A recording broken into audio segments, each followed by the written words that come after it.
What's up, guys? Welcome to the Tat Chat podcast. I am here with the one and only Jonny Wogan. All right, what's your Instagram? Where do you work at? Oh, the IG handle. It's J Wogan Tattoo, and I'm co-owner at State Tattoo Company in North Phoenix. How long has it been open? How long you been tattooing? Just kind of like a general little idea, a little bit about you. Yeah, man, we just hit 5 years, November 1st. Yet again, forgot to have some sort of grand opening party or reunion party or whatever. Maybe we'll try at 10 years. I don't know. But yeah, man, shop's doing great. Super blessed to co-own it with my best friend, Brian Craig. And got a good group of dudes. I started tattooing right at the end of 2008. So 15 years, something like that. When I was 21. So just turned 37. So 15, 16 years. I was like 14. Yeah, you were 14. I was 14 when you started tattooing. You're just a baby. Holy shit, that's wild. Your purple hairs were just coming in. No, yeah, I was born this way, actually. So get your knowledge right, all right? I was born this way. Okay, where's your tattoo shop at? So we're at 7th Ave in Union Hills. In Phoenix? Yeah, in Phoenix. Yeah, remember, we have way more people than just Arizona here. No, that's true. That's true. Yeah, Phoenix, Arizona. Right up to 101 7th Ave, pretty much. Cool. So just a little spiel, pretty much. I just ask everybody questions. We kind of bullshit. You tell me your opinions, and then we just we'll take a break after like 30 minutes and reset, and then continue it and go from there. Sounds good, dude. Cool. So right off the bat, why do you tattoo? I needed a job with no background check. So no, I'm just kidding. Man, I don't know, dude. I started getting tattoos when I was 18. I lived with my parents, of course, like most kids at the time, and wasn't allowed to get a tattoo. But at 18, I went and snuck away and got a little tattoo on my back. And I just grew up riding dirt bikes and bicycles and just being kind of a desert grungy kid, and always kind of had the idea that I wanted to be covered in tattoos. And so I started getting tattoos at 18, kept getting more and more, kept getting yelled at by my parents more and more. And I was always a decent artist. I could draw pretty well in high school and stuff. And so I would draw tattoos for people. And I started seeing people actually get my tattoo art, my art tattooed on them. And that was kind of cool. And then I think it was more of an influence from my friends. I think a lot of my friends were like, dude, you should tattoo. And I was like, yeah, I don't know how to do that. I don't know how to get into that. And so, but as time went on, I kind of started exploring that idea. And the real reason I started tattooing was I got fired from my job. I was working in hotels. I did valet for years, and I did bellman and valet stuff at a nice resort in Phoenix. And I got fired. It's actually a funny story. I got fired for calling in a fake fire over the radio. We used to do a lot of voices and like accents and stuff over the radio. And yeah, I called in a fake fire just in like a funny conversation with another dude. And this security guard, his name was Russell. And he was probably napping in the back, but he heard fire. And so the first time in his life he had to run, he ran out front and saw that there was no fire and was like, okay, whatever. But then he wrote it up in a report and I got fired. So I was like, you know what? I got nothing to lose. Might as well start tattooing. So started tattooing out of my apartment like any other dipshit. And eventually got an apprenticeship at Love and Hate Tattoo in downtown Phoenix. That's still there too, right? That's still around? Yeah, they're still there. Danny Ross is the owner. Super cool dude. Definitely gave me a chance back then. And yeah, apprenticed there for a little bit. I was kind of ahead of the curve at that point, I guess, because I've been tattooing like almost a year. But put the stuff down, did a traditional apprenticeship for a while there, and then kind of went on my own. Started working in G-Town, baby, Glendale. Where'd you work at after your apprenticeship? First shop was called Imperial Tattoo. That's not here anymore. It's not here anymore. It was owned by a dude, Shane Terrell. He's an OG. If you know, you know. But I kind of credit Shane being the guy who taught me how to be a tattooer. Like, he didn't teach me how to tattoo, but he taught me all the good and bad things about being a tattooer. And it was a very wild 2 or 3 years that we were there at that shop. But it was a really good time, and I learned a lot. And the do's and the don'ts.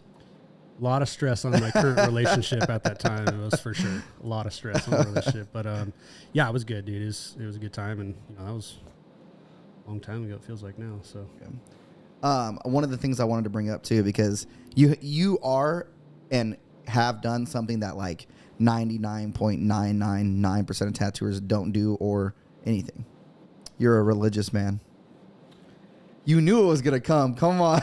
You're a religious man. Yeah, I mean, if that's how you want to call it, I'm a Christian. Okay. My faith in the Lord is like number one for me.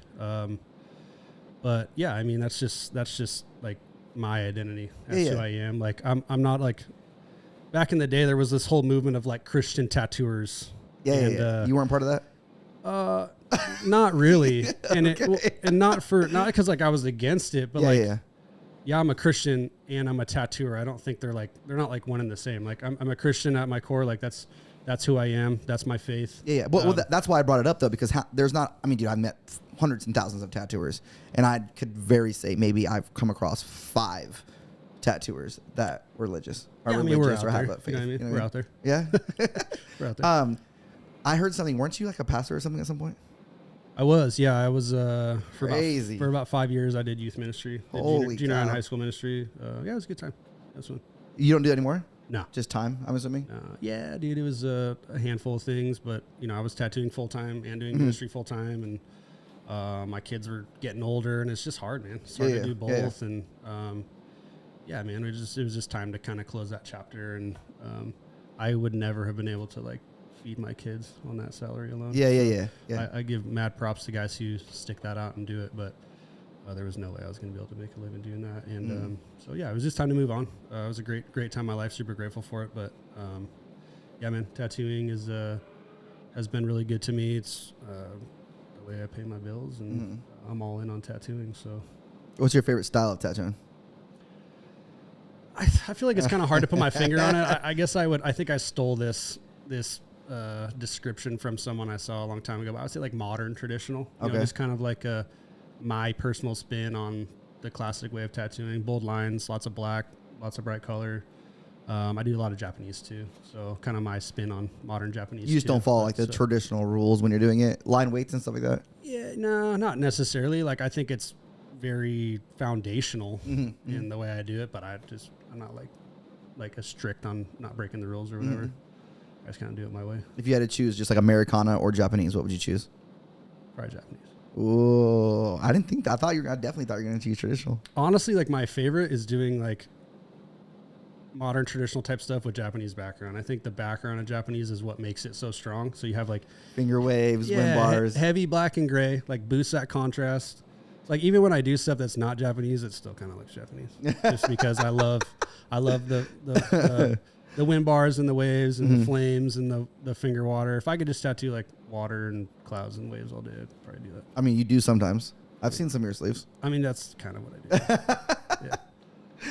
It just comes out that way. Like people are like, I don't want that. I'm like, oh, sorry. They already have it. Yeah, it's too late. Oh my God. You'll get used to it. It is permanent. Yeah, I mean, whatever. Stupid. There's lasers. I actually was just watching a laser video on my way here. It looks awful. Yeah, one of my buddies getting his whole chest lasered, and he keeps like crying about it. He says, I bet it hurts. Yeah, I'm in the process of, I've gone to like 4 or 5 different places for consults to laser my back. And it's scary. I don't even know if I want to go. Just get more tats. Who cares? Dude, I want you to do my back, and I don't want you to cover shit. Oh, I don't care.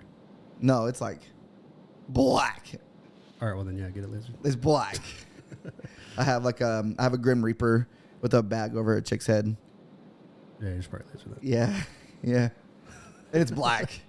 Like I said, I'm a laser. It's like my back tattooed. All right, we'll do it. But I've gone like 4 or 5 places, and every place is like different. I guess there's like certain places that have like cooling sensations when you do it, and then other places don't. I at the same time. I had one laser session like years ago. I worked at Club Tattoo. That's I guess another story. We could talk about that. Me too. You worked at Club also, yeah. I remember that. You were West Side Club though, huh? No, I was in Mesa. Oh, you're in Mesa. Where were you? So East Side Club. I worked at in Scott. No, first one I worked at was the original location, Apache and Terrace. And then I was there for like a year or 2, year and a half. And then they opened up that new Scottsdale location, which was the old Divinity. The one that's in Old Town? Scottsdale and Thomas. Yeah. Yeah, so I was there for like a year or 2. Yeah. It was an interesting time. Talk about it. I mean, so, dude, honestly, like, I'm grateful for that time. I tell dudes all the time, like, I'd only been tattooing professionally in a shop for like 2.5 years. And Shane closed the shop down in Glendale, and he'd worked at Club years ago. So he went back to Club and was like, yo, did I talk to Sean? He likes your stuff. He said you could come over with me if you want. And I was like, yeah, why not? You know what I mean? I got nothing else going on, and let's see how much I can learn and make money and whatever. So went over there. It was kind of a different mindset, right? Like I remember it was like the first week I was there, and I'm tattooing, just kind of taking my time on this tattoo. And one of the counter girls comes in. You know, Club Tattoo has counter staff. They call them like the shop managers or whatever you want to call. They're like glorified retail managers that worked at like tanning salons and like Abercrombie and Fitch before. Correct. And got a couple tattoos. So they're like, yeah, we can go to Club Tattoo. No offense to them. Like, it's great. I love Sean. But anyways, they were kind of bossy, and they'd be like, how much longer do you have on this tat? And in my mind, I'm like, what the frick do you care? You know what I mean? Like, I don't know. And she's like, well, there's like 10 people in the lobby, and like everyone else is busy all day. I was like, oh, I guess I better hurry up. So I kind of got a different mindset, you know what I mean? Because in that Club Tattoo, like, you made a paycheck. Like, you weren't getting cash every day, so you kind of had this rolling tab in your mind of how much money you've made or this number that you're chasing. And so correct. I think I would attribute that point of my career to like getting fast at tattooing. Okay. So I started getting really fast at tattooing, and I was like, well, there's 10 people here. Let's try to tattoo them all. So I just started getting faster and faster, and yeah, man, it was a good period. It's not something that I felt, I don't know how you felt, like it wasn't sustainable. Like, it kind of like robs the soul of tattooing. It felt very corporate. You know what I mean? Like, it was, yep. Yeah. So weird. same thing. Like, I really like Sean. Actually, I like Sean a lot. Yeah, for sure. I mean, he did something the right way. Clearly he's doing great. Yeah. It was found a niche for sure. Yeah. But it's just definitely, it was the opposite mindset. I started working at Club because of an artist that worked at Club. I was trying to learn under someone. Who was that? Seth Cunningham. Okay. So I just thought he was super dope. And so I had the opportunity to work there, and it was like literally this, like right next to his booth. So I was like, bet. So I went there, but same concept. I'd have like the counter staff on me, like all the time. I've had counter staff. Huh? They were pretty brutal. Yeah. Yeah. No, I've been tattooing like very personal regions, and they would open my door and shit. Like, why? We used to get in trouble because I remember we had a meeting one time because back in the day, we were all like smoking a bunch of weed. And so at that point, all of us came from like weird shops, and we all converged at Club Tattoo, and we're all a bunch of potheads, like like dirty tattooers.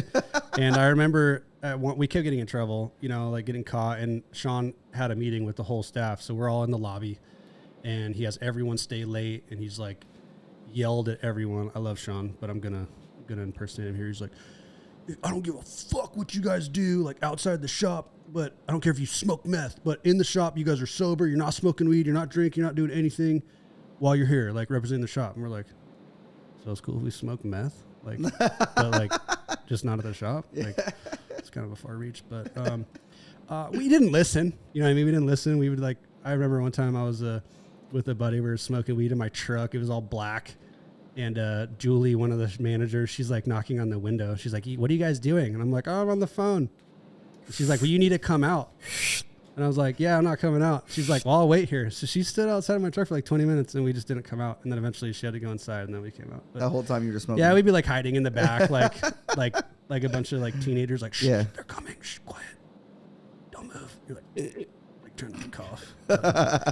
I'm not saying I'm proud of those days, but yeah, it was a different time. But you had those days, though. It was a different time in my life. Yeah, and they were good times, for sure. Mm-hmm. Good times. Yeah, like I said, I like Sean.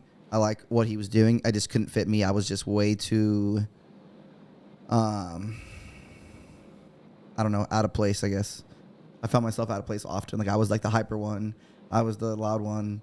I was the one who didn't want to like not sit there and wait for someone to walk in. Does that make sense? Like, I feel like I was the only person that painted or colored or draw or anything like that. And everyone else was like, so they were like happy with the way of it. Like, they wanted to come in, do a tattoo, go home, get their paycheck. So I was kind of around people that wanted that life, if that makes sense. Yeah, if you're just down to like cruise and just do tattoos and you don't really care what they are. Yeah, like, exactly. Like I said, it was a time of like growth in my career, and I'm super grateful for that time. Mm-hmm. And I felt like at the time I made good money and had a good time, and I liked the dudes I worked with, most of them anyway. Yeah. And you're smirking. No, I mean, like, I don't have like a name that's like coming to mind, but I remember there were some guys that were like whatever. But most of the dudes I worked with, I still see at conventions and hang out with and stuff. They're who was shops. in your shop at the time at Club? I wonder if there's anyone I know. Dude, I mean, Wyatt Howland, if you know Wyatt. I know Wyatt. I didn't know Wyatt. Oh, he did work at Wyatt, Club. Yeah, it was me. He did? Okay. Wyatt, Angel Diaz. I know him Ian too. Laughlin, Joey Carbajal, Melissa Fusco, Miss Melissa. She's awesome. She's in Denver. We had like a really good crew. Seth, I'm trying to remember what Seth's last name is. Is this Seth Cunningham? Was he at Mesa or did he come to Scottsdale? Yeah. Yeah, Seth. Oh, Does shit. Japanese work? Yeah. Yeah, Seth. Did I work with Seth? Yeah. I figured that was last. Yeah. That's yeah, literally dude. the guy. We had like, and then Wookie. Remember Wookie? Oh my god. Wookie was there. Wookie was tight. Yeah, and a couple other dudes. Like we had a good time, man. It was good. That's honestly, it sounds like a good fucking crew. I'm trying to think about who was. We had Seth when I was working there. We had Jason Freeling, who owns Goliath Tattoo. I don't know if you know who that is. Yeah. That's a stoner. That dude smokes. Holy fuck. His wife was our piercer, Kendra. She's dope as fuck still. Yeah, I remember Kendra. What's her name? Sarah Lonnie? Is that her name? Yeah. Yeah, Sarah Lonnie was right across from me. Fuck. I'm an asshole. If you're watching this, I don't remember who else was there, but that's who I remember. Oh, my boy CJ Hurtado. CJ was working there too. I've never worked with CJ. Oh, he's good. Yeah. I'm sure he's at another location, but he's not at my location. CJ's still at Club. Oh, shit. Yeah. He was at I think he was at Rural, but we hung out all the time. That's your homie or what? Yeah, dude. CJ's a good dude. He's a good dude. Why are you laughing? Nothing. I just have a story. That's fine. There's a story. I end up having someone at my shop to get tattooed by someone he was supposed to tattoo because I guess he didn't like their attitude over Instagram and he wouldn't refund their deposit. I mean, yeah, I don't know. Yeah. You're like, I'm not saying shit. I don't fucking know. I don't. I mean, how many stories are there out there of people like doing? Oh, a lot. Like a lot. I want to hear all the know. stories about me. I think they're funny. I like hearing them. Stories about you. Yeah. Yeah. There you go. That's moving on. We're moving on. We're not bullshitting anymore. What have you heard about me, or stories about me, or clients about me? Whatever the situation. I feel like my mic keeps getting louder and quieter. I think you're good. Okay. Maybe I'm just. Maybe you're getting louder and quieter. Just kidding. Don. I think when I first heard your name, I figured maybe you were like a male stripper or something. I don't know. Like at the strip club, ladies, grab your dollars. Next on the stage, it's Don. The big dong. No, I don't know. I didn't know you. Like I would have to admit that I was one of those people that probably like judged you based on your social media, based on like what 100%. people said about you. I didn't know you, Yeah, and yeah. so I kind of fell into that where I was like, I don't know that dude. You know, he's got purple hair and a purple car. Like, I don't know. Doesn't seem like a guy that I would hang out with. But yeah, I'm grateful I got to know you because I think you're a rad dude. Thanks, dude. I appreciate you a lot. You're very authentic. You just are who you are. But yeah, at first it was just like through the grapevine. You were just this dude like who like had a quick stint on Ink Master, and I don't know, like that was it. There wasn't like anything you heard. You come on, there has to be something. There wasn't like, you know what, I heard actually that you're a punk or I don't know, something. No, I just heard like, you know, you were an eccentric dude, like just kind of out there, but not necessarily in a bad way. I don't know. I try to do my best not to judge people, you know, whatever. But you didn't know me. I didn't know you. Yeah, you know, yeah. So I'm glad I didn't like just stick to that and wasn't like F Don. Like I didn't know you. You know what I mean? I don't know. So. No, man, you're an authentic dude. You are who you are. I was just saying, nothing's changed. I'm still very eccentric and purple hair and you purple got cars. that Geraldo Perdomo hair, but I think you probably had it first. I think you had purple hair first. Purple hair a long So maybe time. maybe Perdomo copied you. Yeah. If you know who that is. Had to. You did? I think I started coloring my hair purple when I was like 12. Yeah, that's right. So I did it first. I had like maroon hair one time. Oh, hell no. Absolutely not. I was kind of a, I don't know, like hardcore emo punk rock kind of kid for a Sick. minute. Not for a long time, but like for a minute. Like Christian rock? Yeah, just like all like post-hardcore stuff, you know? I think chicks liked it. They liked the longer hair with like the straight iron. And like Do you straighten your hair? at one point I did a couple times. Yeah. Not like consistently, but it happened. Mm-hmm. It did happen. Yeah. Super tight pants? No, I wasn't like a super tight pant guy. I couldn't get into that. I've been like a black socks, like chino short BMX dirt bike kid my whole life. So it was kind of a mix. Interesting. It was a mix. Interesting. Yeah. Okay. Okay, so I guess you heard about me exactly what is true. Okay. What's your if you hear something now, do you tell people that it's not that bad? That's what I'm always curious about, because I'm actually friends with people who originally disliked me because of others, and then now we're homies. And now when people like bring me up, they're like, honestly, dude, you should just get to know the dude, because I think you're kind of like, yeah, man, that's what I would tell anybody. I'm like, just get to know him. He's a good dude. Yeah. He's a cool guy. I'm all right. Yeah. I'm all right. Yeah. You put on a good convention. Did a good job. I wasn't gonna bring up my own Gila plug. Did you like it? Yeah, it was great, man. You did a good job. I had a bunch of people this weekend actually at the convention come up to me, and it was very humbling. I would say it did not feel like a first year convention. Like it felt pretty dialed. Yeah, other than the fact that it was really hot in there that first day. Was it? But yeah, I cooled that shit down. I complained. I'm not a complainer, but I complained it was hot as crap, and you put the AC down, dude, and it was just dialed there. So and then it was cold. It was good. Yeah, I tried. It was my first time. I don't control the AC and shit, but yeah, even this weekend, people were coming up to me like, "Hey, man, I didn't get the opportunity to say I didn't attend your show as an artist, but I came as a client and walked around, and it was very fulfilling." And I was like, "Fuck yeah!" Other than the technical difficulties we had trying to sign up at first, which you had to do it for me. Mm-hmm. Yeah. That's just my. You mean for your booth? I'm just not. That's you. I'm not you. very technical You are the savvy. only person that had a problem with your booth. I tried it like 5 times. It didn't work. Every time I fill out the entire the entire like intake form or whatever, I put everyone's stuff in. I hit submit, and it was just like. Did you submit? You submitted this year by yourself? I don't remember. Or did I do it for you? I think you did it for me. Fuck. I appreciate you. You're welcome. If you could just do it every year for me, that'd be ideal. Just count us in. Like, we're down. We'll be there. But I'm not good at. All right, but I'm gonna be like, all right, Jay Wogan, 8 booths. That's fine. You're gonna get 8 booths for the people or what? No. You're just gonna have 8 empty booths. I mean, whatever. I like to stretch out. Okay, moving on. Earlier, we were talking about pricing of tattoos and how things should be priced. I'd like to know your opinion on it.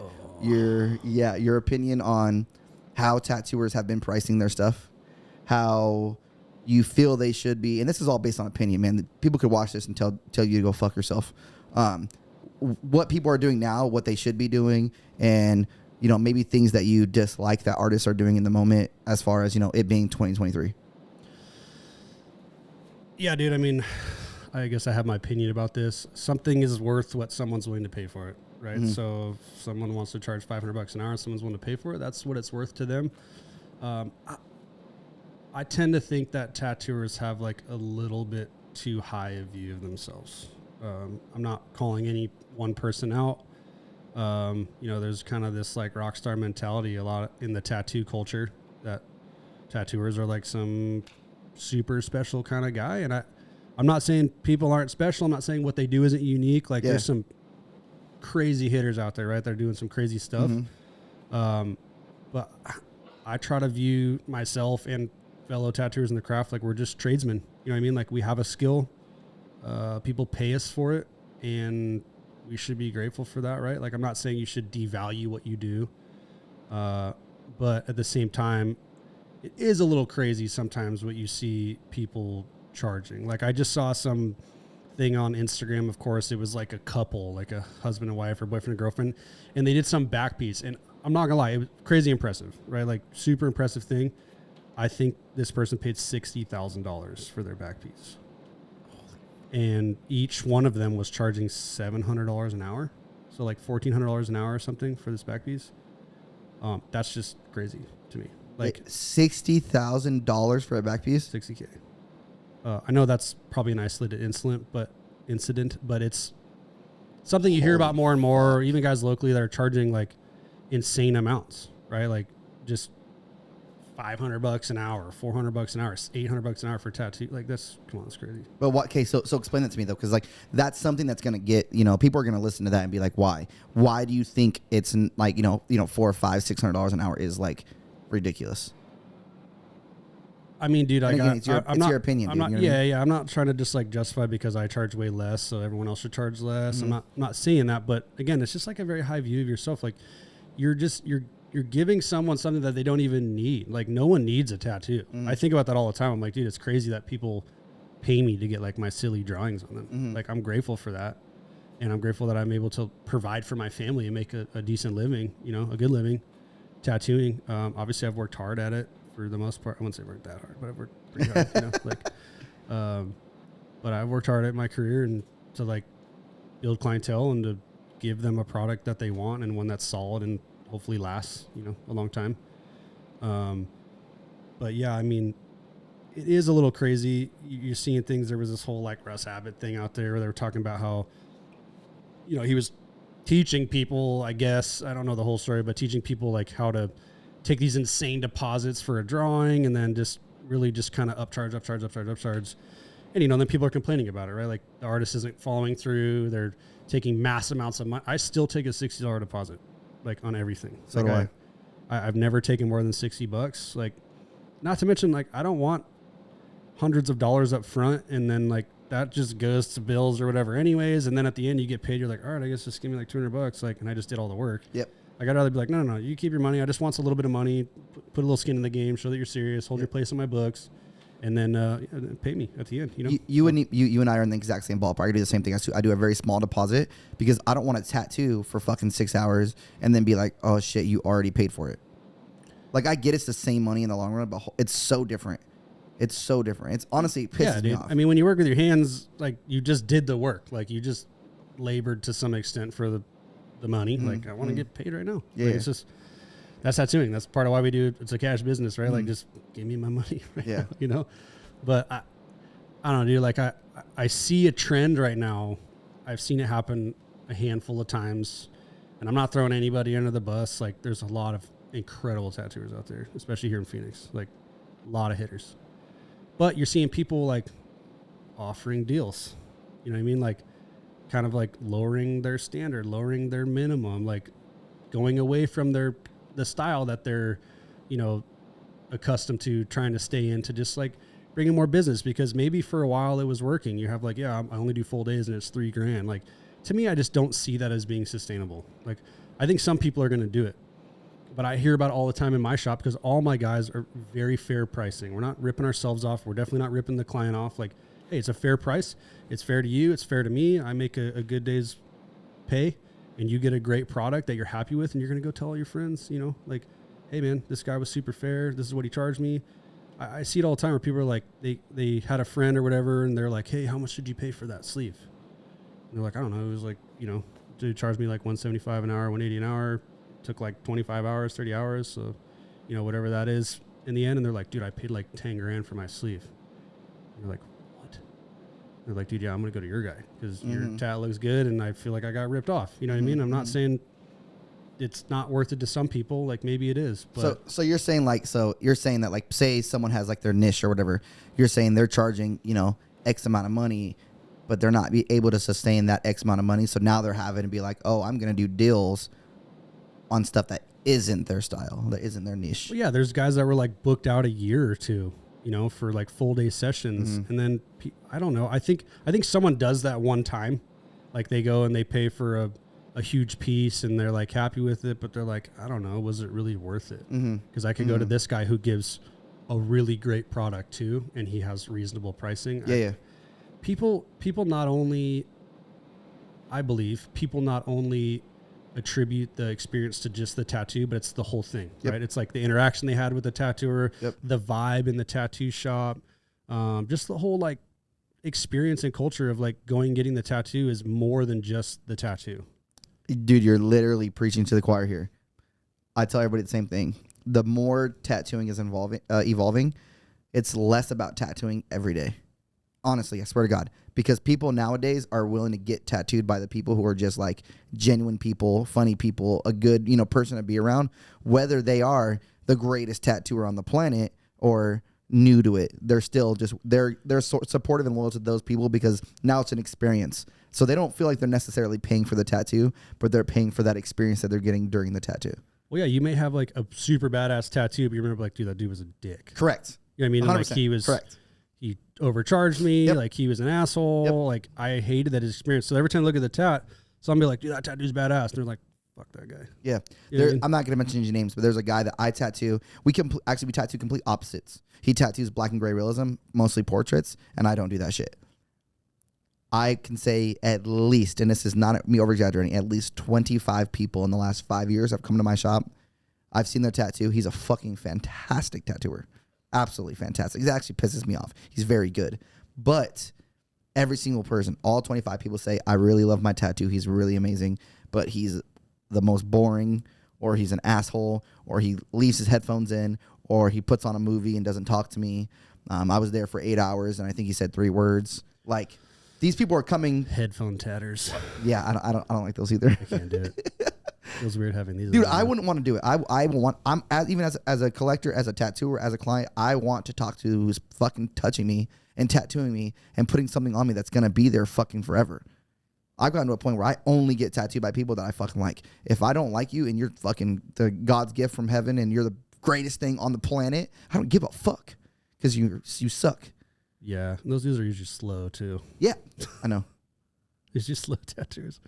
That's like the weirdest vibe ever. When you walk into a tat shop and like everyone has like battery powered machines that make no noise and everyone has headphones on and there's like a movie playing. Like it's very awkward. Yeah. Like I remember walking to a tattoo shop for the first time as like a teenager, 18-year-old, whatever, and like kind of being scared. Like, dude, loud chainsaw tat machines are in the background and there's like metal music and the dudes are like, "What's up? Like, you want a tat?" And you're like, "I think so." Like, yeah, I mean, like, yeah, I do. Like, but I'm kind of nervous, you know? Like, I don't know, dude. That's like the magic of the tat shop, dude. This whole, I mean, we could talk about the private studio culture and all that stuff. Like, it kind of drives me. I think like the private studio is where like the tattooer goes to die, in my opinion. Like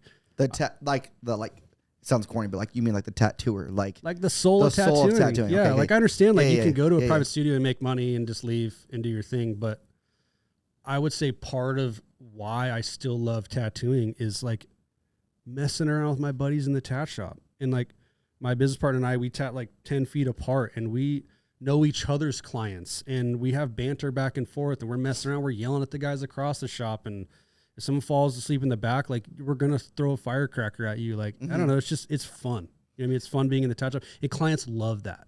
Like they love the shenanigans of the tat shop. 100%. When we have people coming here and they're coming to our shop and they're bringing us like food and like treats and like we had someone bring us Whataburger, a whole like catered Whataburger the other day. Like who the fuck does that? Yeah. It's because of again, it goes right back to the same thing. It's the experience that people are having in their shop. But the private studio thing on top of it, not only does it, I love that the way you said it. I'm going to steal that for sure.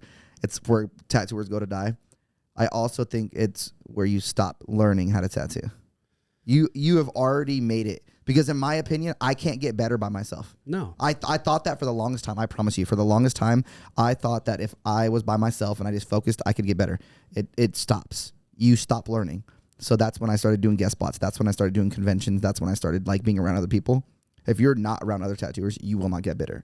Literally, if there's any tattooer watching this and you think that you're getting better by yourself, you're a fucking idiot and you can come find me because you're a liar. There's just a lot of like positive growth and like the ability to have so much other years of experience be poured into every little tattoo, right? Like we ask you that all the time. Do you like what color you think I should do this? Like I'm doing this part blue. Should this be gold? Should be pink? Whatever. And like you kind of have like a one track way of seeing things. And when someone else is like, dude, what about this? And you're like, oh, yeah, I didn't even think about that. And it just makes the whole experience. It makes your whole outlook on each individual piece that much better because you have. This dude has 15 years of experience. This dude has 5 years of experience, and he paints all the time. Like he's just better at something than I don't do that. You know what I mean? Like, so just having combined experience in the shop to be able to go into every little tattoo. Like I don't know everything about tattooing. Like I'm just doing my thing, and I'm so appreciative of having Brian and Sean and Landon and MJ and all these guys in our shop. Like be able to pour into what I'm doing and give me, or like even afterwards, like, dude, did you see that tat? Like, what do you think of that? Like, I think you should have maybe tried this. Like, no offense or whatever. And it's like, dude, you're right. Like, be better next time. And how are you doing that by yourself? You can't. So you're content. You I don't know. Obviously, to each their own. But in my opinion, is if you go open up a private studio, you have no one else around you. It's just you, and you. You think that you're the best. Why do you think though that people go to the private studio? Dude, I think the whole mentality of like I don't want to give my money to someone else when I've been working for it is just fucking ridiculous. It's money. I'm sorry. Like I'm sorry. I get everyone has like their own rates and like it is what it is, but I feel like that money that you give a shop also gets like repaid in my opinion. So like those experiences, that knowledge that you're learning from all those people, like everything that you're going through in the shop, I think is paid in full with the money that you're giving the owner or whatnot. Is part of the problem because there's too many shops, you think? Yeah, there is too many shops. I think there's too many shops and too many different mindsets, and no one's like agreeing on how it should be handled. There's people giving 80-20. There's people giving 7-30. There's people giving 50-50, and they've been tattooing for 20 years. Like, it's all over the place. We have no structure, and no one knows who to follow. So people are thinking, okay, the grass is greener on the other side every single time they leave. Yeah, I think dudes going to rent is an issue too, because there's a lot of guys who they want to rent, right? Like, of course, as a tattooer, you want to make more money. Like, absolutely. Yeah. You should. But that's anything. You should want to make more money. That's any job. But a lot of these guys, they're like, hey, I want to rent. And there's these owners who are like, hey, I opened up a shop so I can make 100%. And as long as these guys are paying my bills and maybe making a little extra, like, I'm cool with that. So the young tattooer has been tattooing for 2, 3, 5 years. Like, I'm just going to go open a shop because I have some buddies that would come work with me and they'll pay the bills and I can make 100%. Yep. And then what does it do? It devalues like the whole magic of the tattoo shop, right? I'm not saying anything about myself or other people that have been tattooing longer. Like, I'm not trying to play that like old man card or whatever. I'm only 15 years into this. There's guys who've been doing this way longer than me. But I feel like you got to put in some time. You know what I mean? Like, I've been tattooing for at least 10 years before we decided to open our own shop. And I had been renting for years before that because it was offered to me by one of my really good friends, Mikey Surratt, at a High Noon. And we had a conversation. He asked me to come, if I would want to come work at the shop. And I was kind of in a different situation at the shop I was at currently. And he was like, dude, what do you want? I said, well, I'd like to rent. I've been booked out months and months and months for a long time, thankfully.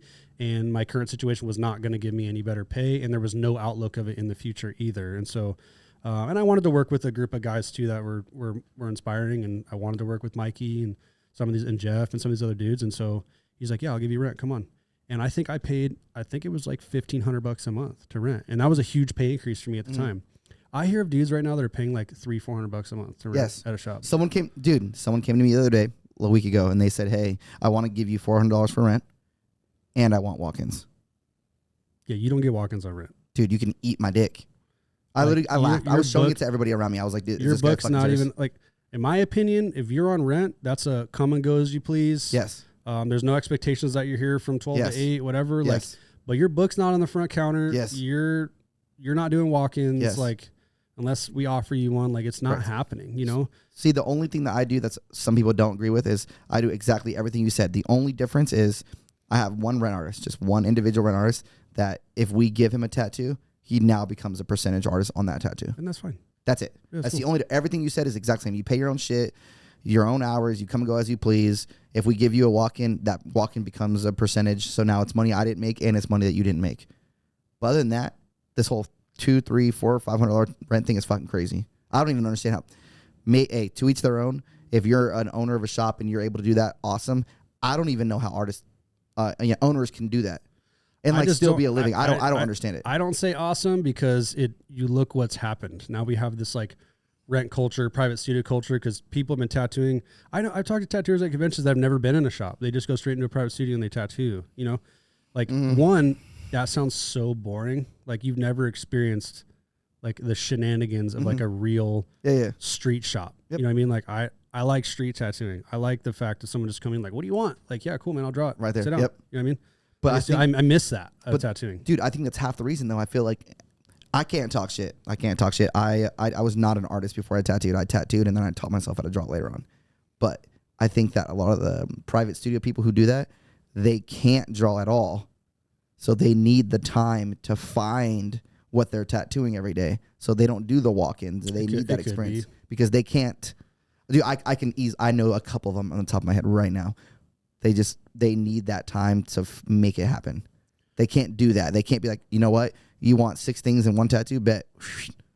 I mean, dude, there's plenty of tattooers out there who came into tattooing and not being able to draw real well. Like, there's plenty of them. Yeah, I don't see an issue with that. I mean, obviously it helps. Like, it definitely helps having some sort of foundation of being able to replicate something that you see. Like, look at a Jerry drawing or you know a Flash machine or Mr. Picture drawing and like be able to duplicate that and kind of make it your own or just copy it, whatever.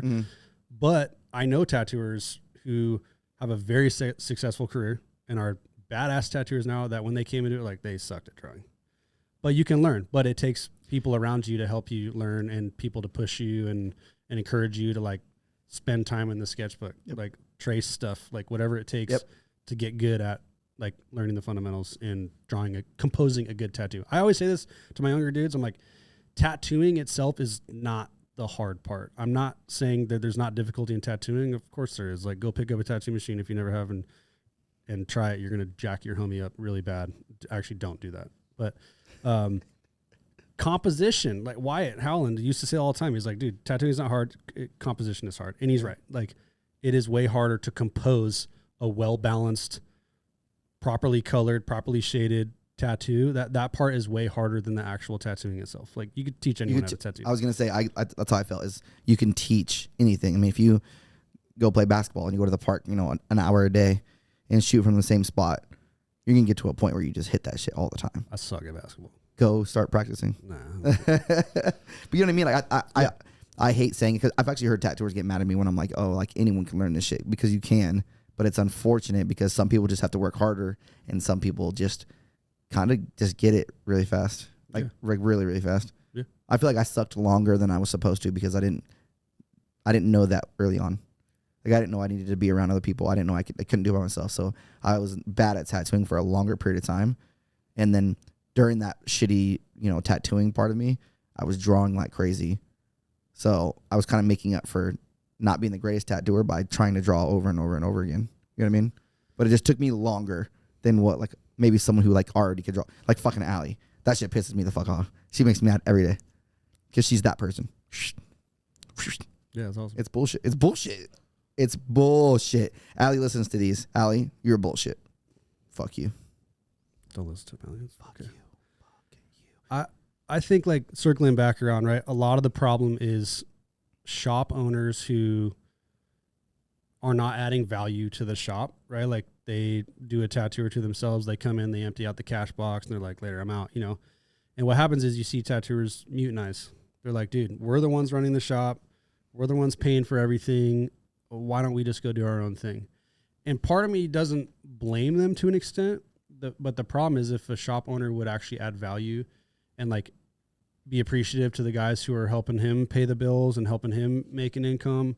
And if he deserves that because he's put in his time, he or she's put in their time and, like, you know, are adding value to that, taking care of the dudes. We try our best to take care of our guys, you know, to pay for a lot of the supplies and to grab these guys lunch on Fridays, like whatever, you know, just like little things to just say, hey, like, you guys aren't just like numbers on our books. Like, we legitimately care about you dudes. Like, we love you guys. Yep.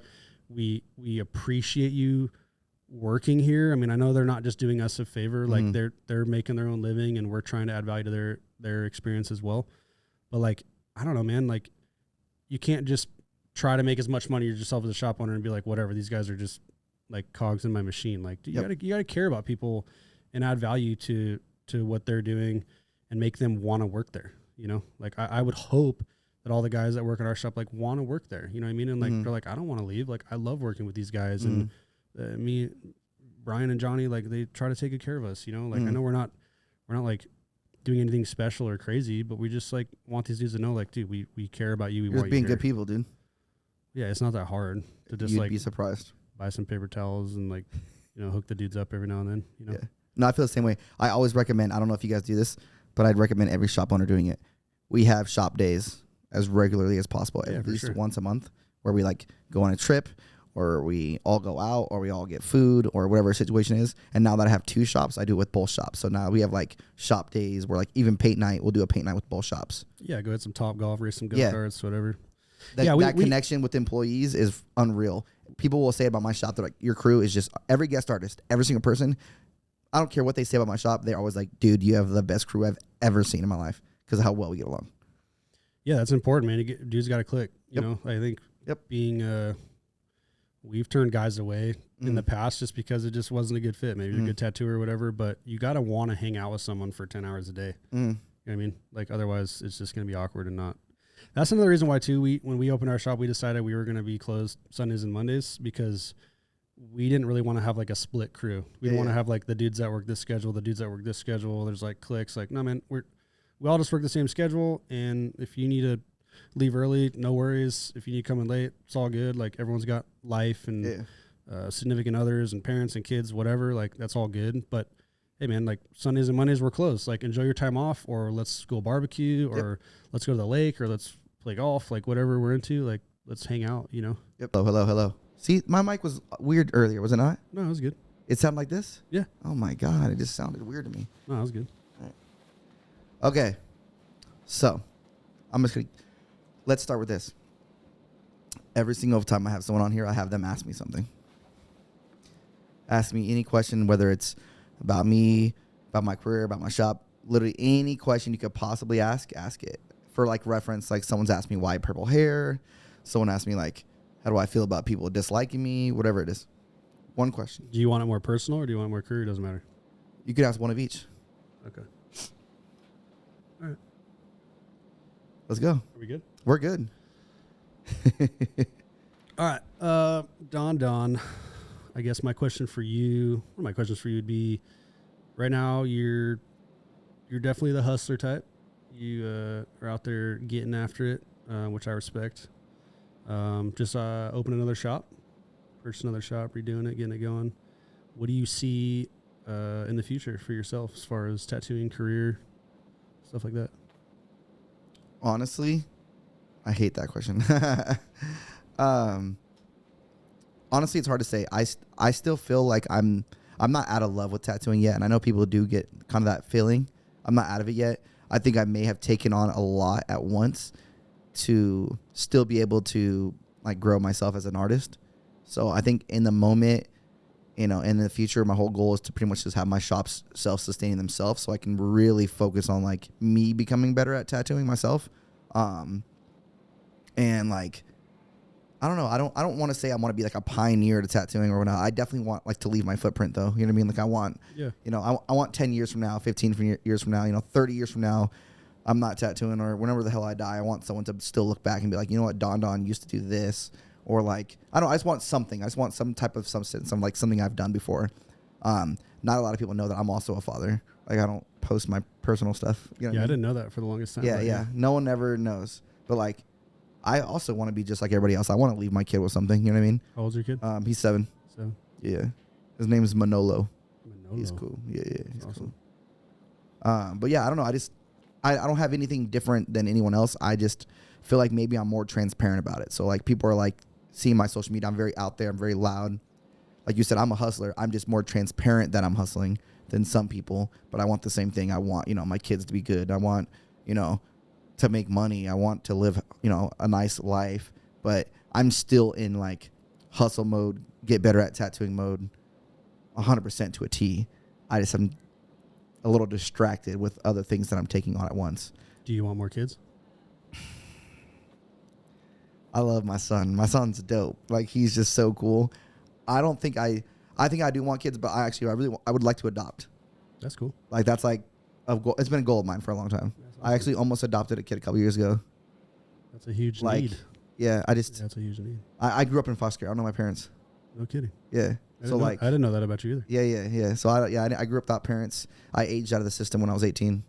I don't want to say like I want to give something to a kid that like I didn't have, but like I know what a kid can go through while in the system, and like it would just be a very fulfilling situation to prevent that from happening to at least one person. You know what I mean? Yeah, absolutely. If I have the means to do so, I don't see why not. You know what I mean? Yeah, absolutely. But that's been like a goal of mine for ever. That's awesome, since before my son. You know what I mean? So awesome. Kid, yeah. Would it be with someone or without someone? Probably. You know what I mean? I would do it as a single father. So yeah. Nice, dude. But yeah, dude, I just want to get better at tattooing, make some money. I definitely do live a very expensive lifestyle. I won't lie. I have a lot of bills. You got a couple cars. I have a couple cars. You got a couple cars. I got a couple of everything, but I got it so early on that now I kind of have to make up for it, if that makes sense. Yeah, for sure. So like my bills are not fun to pay, but if I could, you know, rewind, I'd probably buy a little less things. You know what I mean? I wouldn't buy as much. I could relate. I could relate to that. You know what I mean? Some part of that, yeah. Like you said, you ride dirt bikes and shit, dude. I would love to jump back on my dirt bike, but I've been letting it sit for too long. I did. I was super into dirt bikes. I kind of made the decision, I don't know, 4 or 5 years ago that it's not a sustainable thing for me. Just the risk of getting injured and like working with your hands. Like I can't. Yeah. I don't want to take like 6-10 weeks off of work for a broken wrist. You know. Yeah. See, I that's, love it. See, that's what I was gonna say. I was going once a week. Yeah. Like at least once a week, and then it just kind of like I just stopped. But I feel like I kind of miss it. Like I miss like having that one thing that like completely separated me from like when you're on a motorcycle, you can't check your phone. It's called getting old, bro. Like no joke. It's called getting old. I already had this conversation the other day with someone. Get some golf clubs. Oh my God! If one more person tells me to golf, I swear to God, I swear. Everyone asks me to golf. Please tell me you don't golf. I mean, I golf a little bit. Not a lot lately, but Dude, I do enjoy golfing. I don't know how. Greatest, but I don't know like how. Golfing. It's hot. It's beautiful out. It's hot. You should try it. I get invited to go golf at least 3 times a week. Go. It's hot. It's not hot. Dude, I'd rather sweat on a dirt bike than sweat standing there. It's a good time. You might find yourself loving it because golf is one of those things where you could suck it up all day, but you just hit that one clean shot and just that feeling. You're like, all right, I'll do this again. That was tight. And then what if you go all day not doing one of those? You take a break and then you come back and you do it again. You'll have at least one good shot. I mean, it takes a lot. It's a lot of work, dude. I mean, I do not play a lot of golf. I'm not very good, but like my business partner Brian, he's a pretty good golfer. I would say a lot of my friends that are tattooers, they golf. It's fun, dude. It's a good time. I'll go golfing at some point. You should try it. I don't even like Top Golf. Well, all right. You're like, maybe you shouldn't try it. I mean, yeah, maybe don't. I don't know. Okay, as I was saying, I want to get better. Years from now, I'm going to leave a footprint and just go from there, to be honest with you. All right, next question. Yeah. Would you encourage your children to be tattooers? I'm not going to encourage my kid to do anything. My kid can do whatever he wants. I'm so lenient. Like, if he wants to tattoo tight, my kid's a nerd. I already know what's going to happen. He's not going to tattoo. My kid is a nerd. I've got him in sports. I've got him in pretty much everything, and the only thing he falls back on is he's a nerd. Like video games? Yes, or what? yes. Yeah. And he's like not bad at it in all the wrong reasons. Like all he does on his phone is watch other gamers play, and then he goes home and he does exactly what they do, and then he does it really well. Like the amount of times that I've talked to people on the game for him because he was so young that were like, "There's no way he's 2 or 3 or 4 or 5," is like insane. I'm like, "Yeah, dude, you're playing with a 4-year-old kid." No, he's using a voice changer. I'm like, no, that's a 4-year-old child, dude. Are you a gamer? I'm a gamer. I have a game room at my house, actually. Yeah. That makes sense. Yeah. Like I have a game room. The thing about like he'll be at my house and I'll play like Call of Duty or something and he'll be playing Fortnite like right there. Like but like he loves it. He honestly that is his thing. He's very good at it. Yeah, that's cool. You know, in this time right now, who's making the most money right now are content creators and streamers and stuff like that. So if it's something that he wants to rock with and he knows that like, in the future he's going to be well off and that's what he wants to do, then I guess I'll encourage him to do so. But like if one day he decides he doesn't want to do it, then I'll rock with him with whatever he does. I'm very, very like, I don't want to say lenient. I would say I'm the strictest of his parents, but I'm more lenient when it comes to like doing shit. Like play your games. As long as you clean a room and your shoes aren't in front of my door every single time I walk in, I don't really care. Yeah, pursue your passion. Yeah, that's just what it is. And it changes. You think I wanted to be a tattooer my whole life? Absolutely freaking not. Yeah, me neither. You know what I mean? I did MMA my whole life. I don't know that I... The tattoo. I feel like I'm, at least when it comes to tattooing, I'm not polar opposite. I don't know that I would like, if my kid was like, I want to be a tattooer, I wouldn't be like, yeah, I don't know. Mm-hmm. I just think it's changed so much. And the tattooing game is so different. The way people are coming in is so different. The industry is so saturated. I have no idea what tattooing is going to look like in, 10 years when 8 to 10 years when my oldest would be old enough to want to do that. But my oldest wants to be an MLB baseball player. That's what he's after. Yeah, I don't know, man. I feel like myself, I kind of fell out of love with tattooing for a while. And I felt like... And it happens all the time. I felt myself potentially looking at other options because my tattoo has messed up my neck, and I was like, man, how long can I do this? Yep. It's not that I don't love it. It just, to me, I'm like, dude, I don't know any like 60-year-old tatters that are like the guy to go to. Yep. You know what I mean? Yep. Like you kind of peak at some point, and then your vision, your hand, everything kind of starts changing. So for a while there, I was kind of exploring other avenues, but I would say as of lately, I'm like 100% in on tattooing again.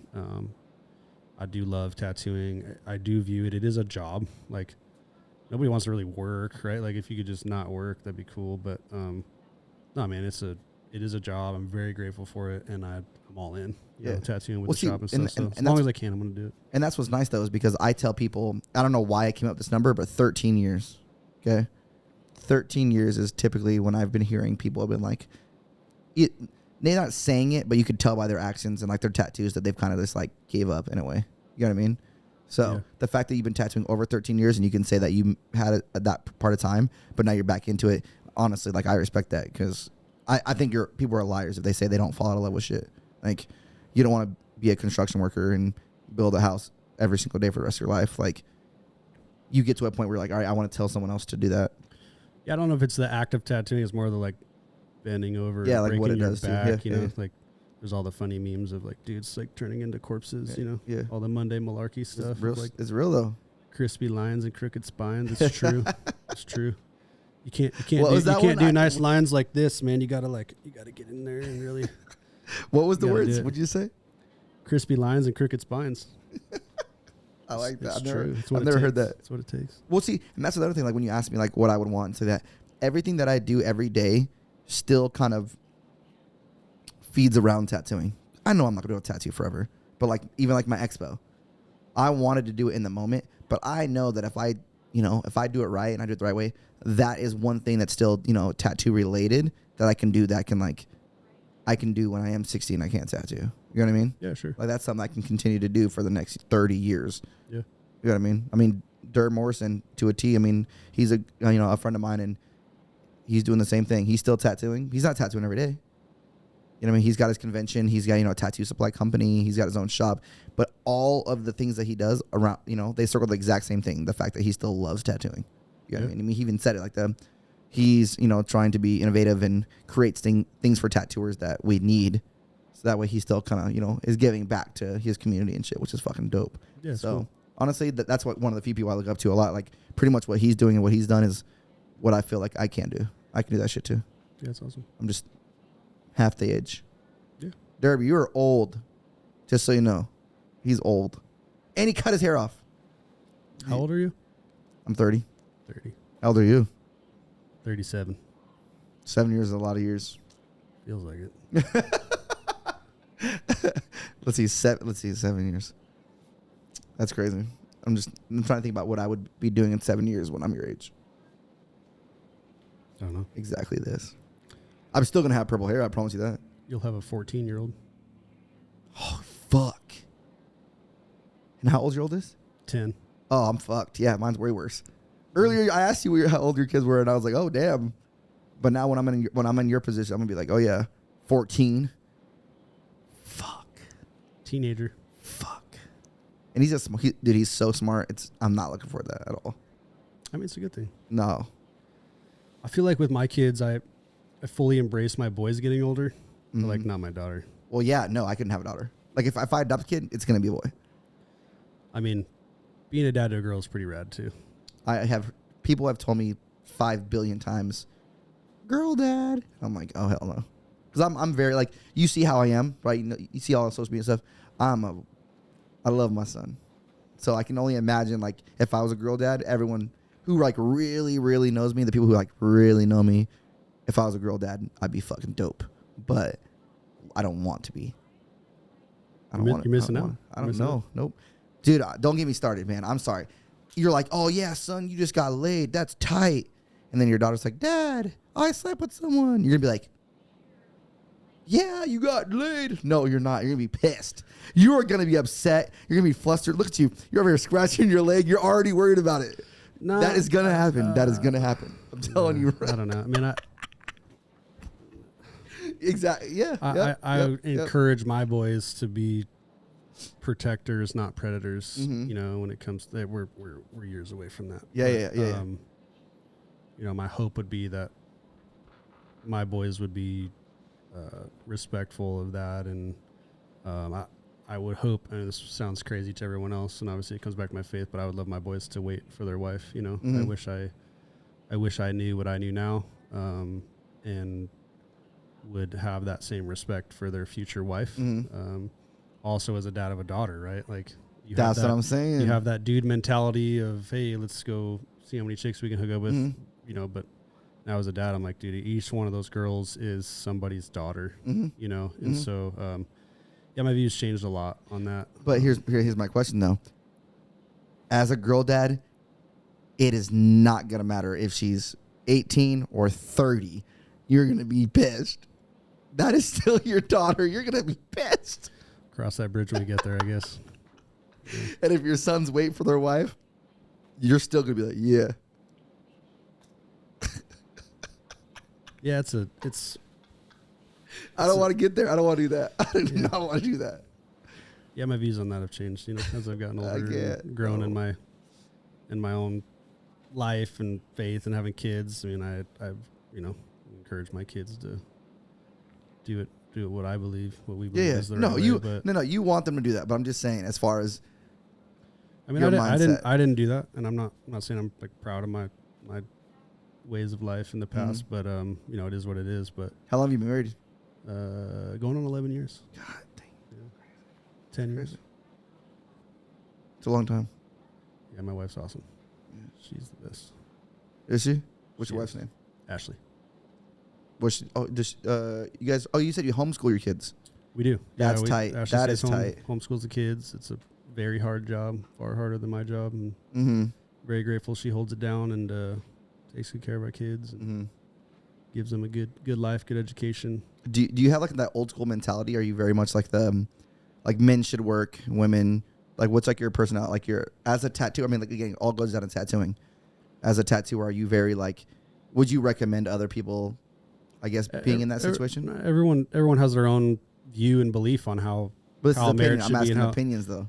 I very much value the fact that my kids are not being raised by somebody else. That my kids are with my wife and you know, being looked after by her and by me when I'm at home. And yeah, I'm really grateful that she holds the house down and holds it down with the kids. And I'm grateful that I can make a good enough living to be able to do that on one income. I know not everybody can do that, and it is a sacrifice, right? Like, I look at things sometimes and I'm like, man, I wish, you know, that we had more income, at a second income, whatever. But you know, you make sacrifices to do what you think is the best for your family and for your kids. And yeah, it's just the way we've chosen to do it, and it's working out, and we're blessed to be able to do it. You know?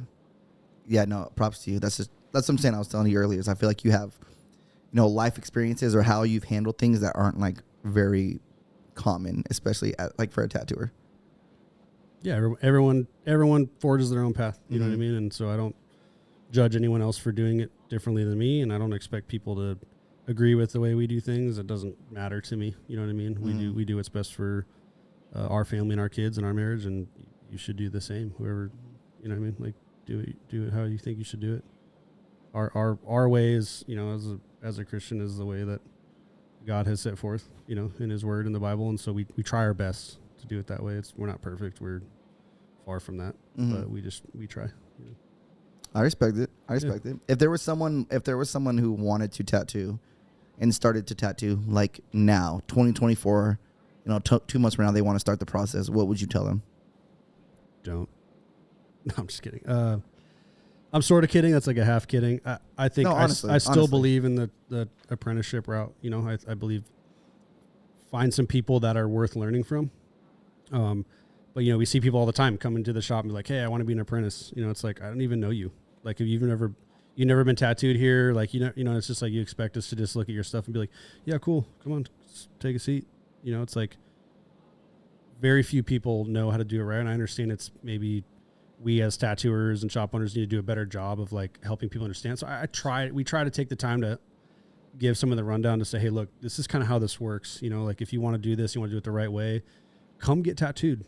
You know, like, find tattooers that you like, their style, whatever, get tattooed by them, invest in that, like, hang out, you know, like, ask if there's somewhere you can help, you know, but that you can't just get one tattoo and be like, hey, can I run errands for you guys? I'm like, no, you know, I mean, I don't know you, but over time, as you start building relationships with your artists, the other guys in the shop, and you kind of become friends, and then it is a little more organic, right? It takes time. People just want to rush in and be like, I want to be a tattooer, so give me all the tools I need to do so. It's like, it, in my eyes, it doesn't work like that. Like, you need to put in the time, put in the effort, build relationships with the people that you're hoping to learn from, and, you know, hopefully it's more organic. They'll just offer it to you. You know, there's one guy, our buddy Jake right now, he's the dude that'd be like, dude, you've been getting tattooed by me and other guys in the shop, and you're super helpful. Friday the 13th, he came in and helped us out, worked the front desk, and he's just like totally down to help, you know, and has never been like, hey, would you apprentice me? You know what I mean? But the conversation's kind of arisen, and it's just like, hey, man,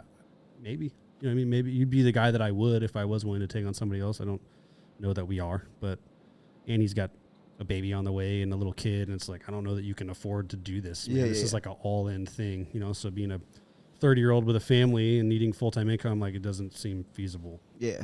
Not that there's not a way, but I don't know. I guess I also view it as like, I don't want tattooing to die. Like, there's going to need to be more tattooers. You know what I mean? Like, that's possible. But as of this current situation right now, especially here in Phoenix, like, there's plenty.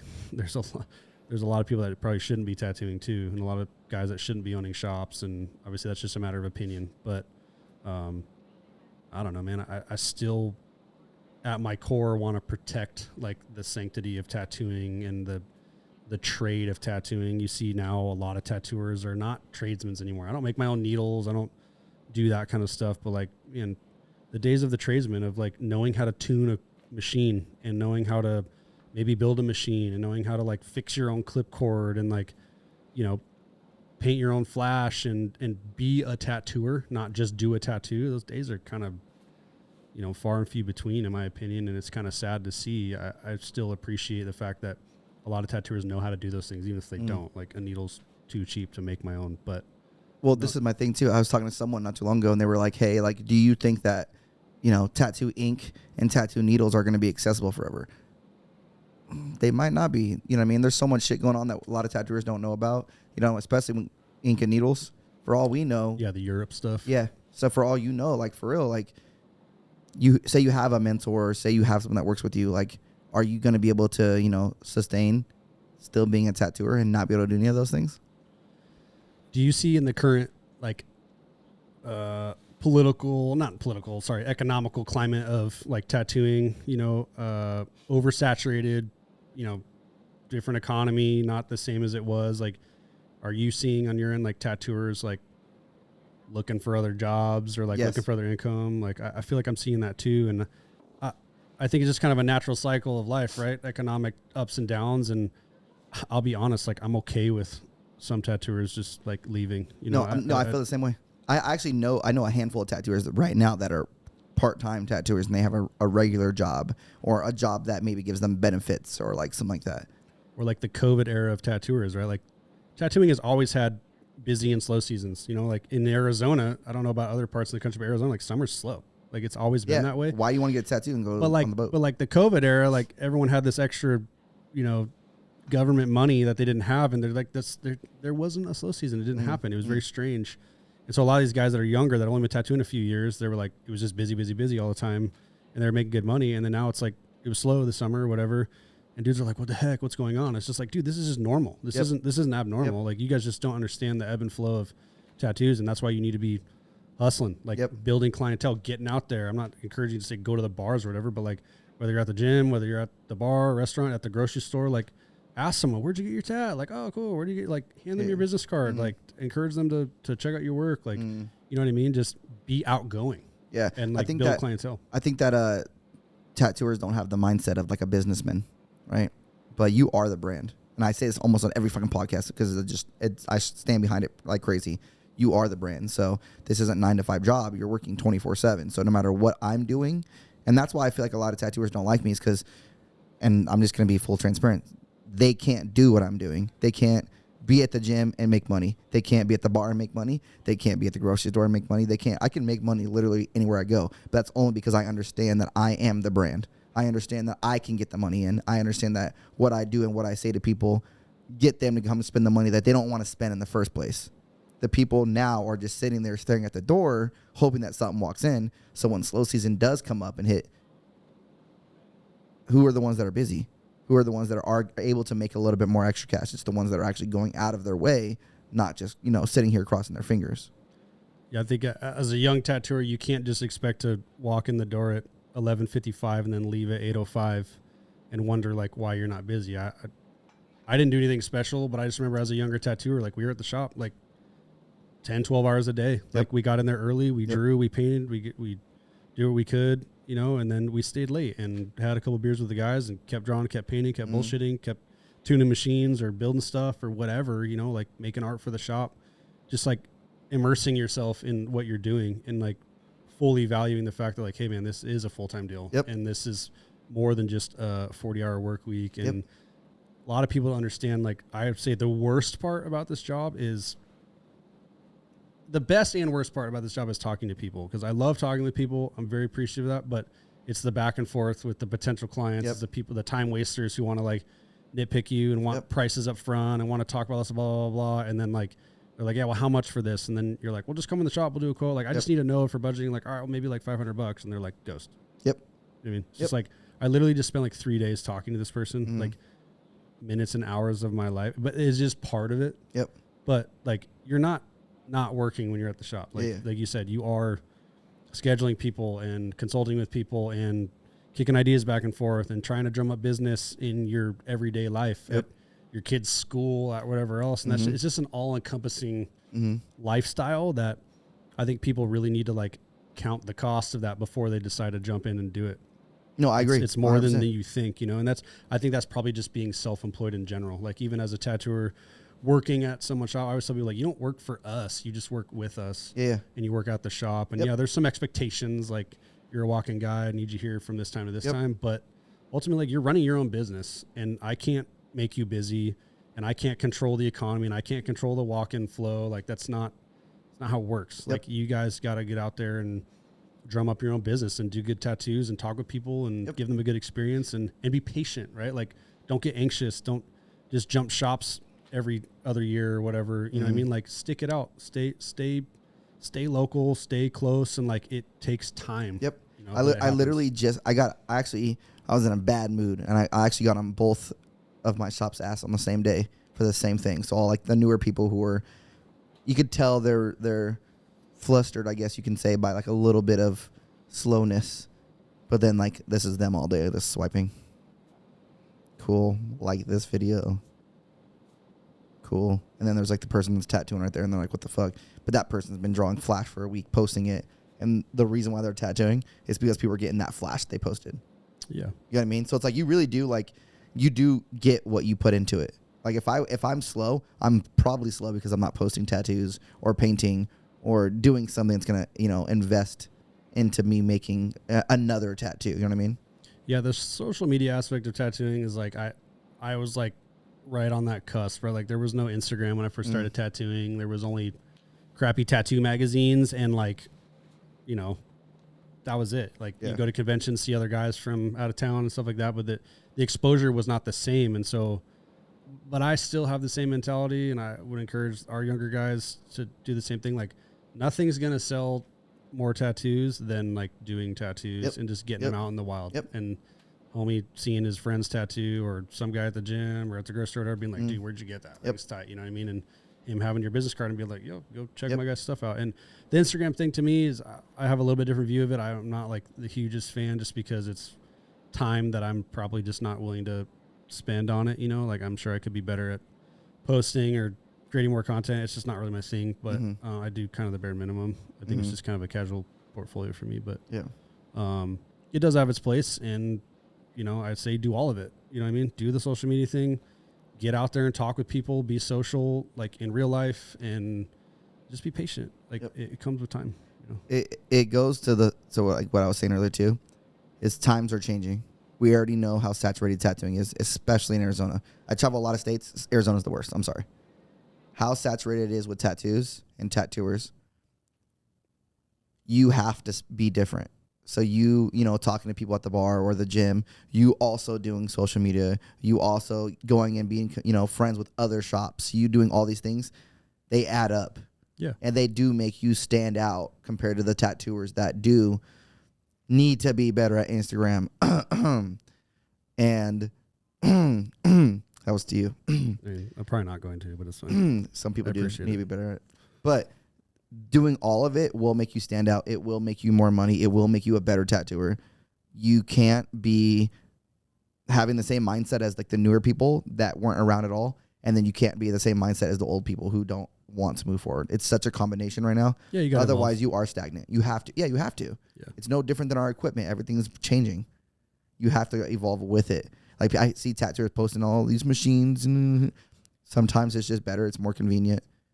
But I also feel those exact same people should be able to build a coil. Like I'm gonna say right now, people don't realize it or may not know it.